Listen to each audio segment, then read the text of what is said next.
kabar terbaru belum dari Kejaksaan Agung terkait SPDP dan status Nikita terbaru? Kalian jangan tanya saya, kalian tanya aja langsung sama Serang Kota. Kan dia yang punya urusan, saya nggak tahu menau ya, jadi jangan tanya saya. Kalau kalian baca terus kalian asumsikan sendiri, itu hak kalian. Tapi kalau mau tahu lebih detailnya tanya aja sama Polres Serang Kota, jangan tanya sama saya mah cuma sebagai warga negara aja. Kalau disuruh datang, kalau nggak masuk akal ya nggak datang, itu aja. Tapi sudah ditetapkan Kan udah dikasih tahu sama Kabid Humas. Kenapa lu nanya mulu sih? Males banget nanya ke sana. Terbaru dari Kejaksaan Agung itu keluar surat SPDP. Kalau SPDP kan nggak masalah. Status Kaniki sudah naik. Kata siapa? SPDP dari Kejaksaan Agung. Kata siapa? Surat. Kata surat. Tanya ke sana lah. Jangan tanya ke gue nggak tahu apa-apa. Berarti belum terima surat ya? Itu aja sih. Jadi dari info dari Abang Fahmi sendiri atau Komisar pun berarti Kaniki saksinya masih saksi. Masih dari dulu sampai sekarang juga saksi, belum berubah. Tapi nggak tahu deh kalau bisa dirubah. Tapi sudah ada informasi belum dari pihak kepolisian terkait hal ini? Tidak ada, saya mungkin sibuk kali karena kan kemarin habis ulang tahun Polri, terus banyak kasus-kasus besar yang lebih penting. Ada kasus Nindi Ayunda juga yang tidak hadir, kemungkinan akan hadir di hari Jumat. Itu lebih penting karena itu premanisme, merenggut kemerdekaan orang. Kayaknya itu lebih penting daripada kasus receh undang-undang ITE. Bener nggak? Ini ada tanggapan masih kemarin sempat bilang pengacaranya membantah adanya dugaan bahwa dia dalam penyerangan, peneroran, cara-cara segala macam, membantah bahwa katanya bukan Diko. Coba Kakak Dalang jawab. Ya itu orang untuk nggak mengakui ya haknya kan. Tapi kenapa aku dengan Nikita yakin itu, karena aku juga kena korban dari teror dan premanisme, karena lawyernya kan sudah, mantan lawyernya kan sudah datang ke kita untuk minta maaf. Sudah menceritakan semua. Ada di sini rekaman suaranya. Semua kronologis teror yang dikirimkan ke aku dan Nikita.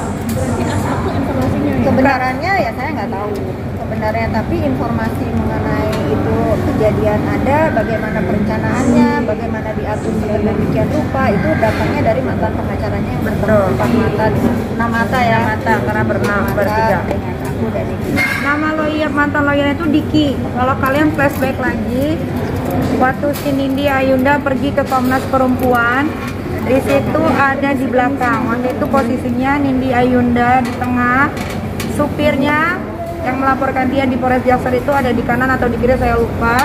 Terus ada lagi susternya juga yang sama yang disekap juga, ada lagi di sebelahnya dia. Nah posisi lawyernya ini sedikit ada di belakangnya Nindi pas.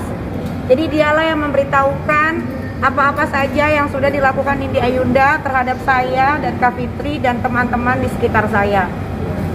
Paham? Ya, berarti bukan omong belakang. Kalau dari pihak saya tidak pernah ngasih. Ya kembali lagi kebenarannya nggak tahu. Betul.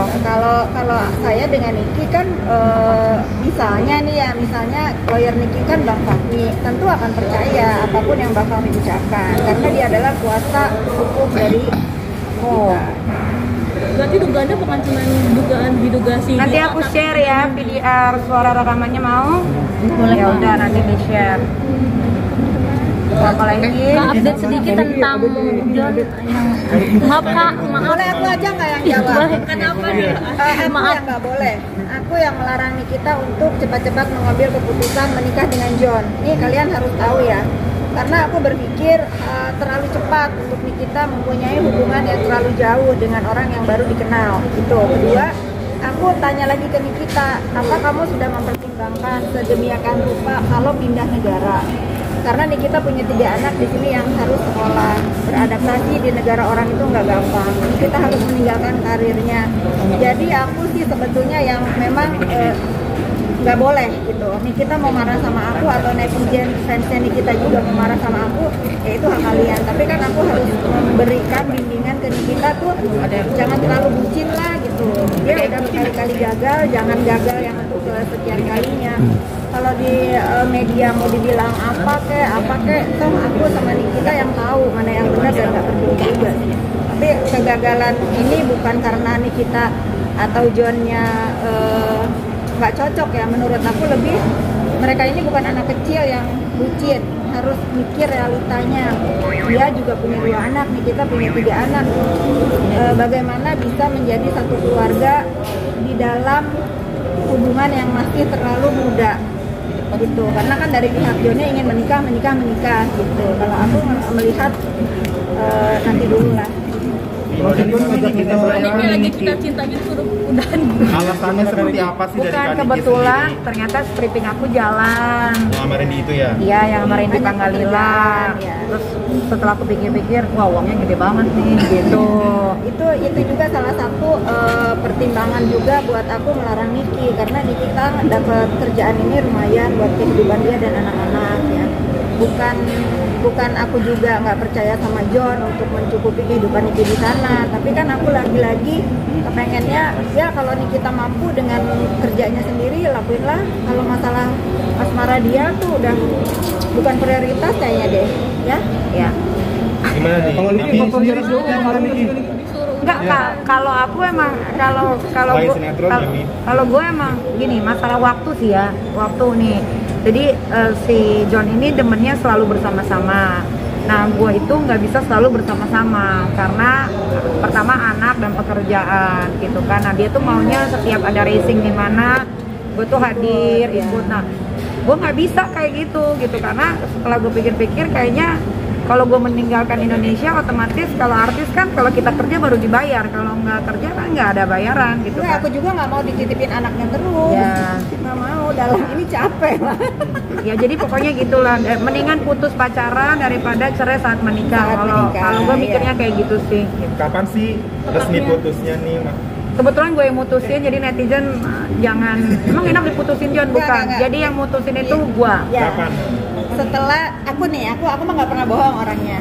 Aku ingat banget pada saat mengajak Niki untuk jalan-jalan ke Bali. Pada saat 2 malam terakhir sebelum kita pulang, aku yang memang malam-malam di depan kolam renang lagi relax gitu. Aku tanya lagi Niki yakin? Baru di situ aku bilangin, aku pikir mah nanti dulu, jangan. Dan dari situ yang aku bilang, mendingan besok kamu putusin baik-baik, ya kan? Responnya gimana nih? Nangis dia, nangis. Ya gimana nih Kak Niki? Kan Niki nangis kan Niki nih. Disuruh putus. Iya, tapi maksudnya Kebaikan kan. demi kebaikan sih nggak apa-apa ya.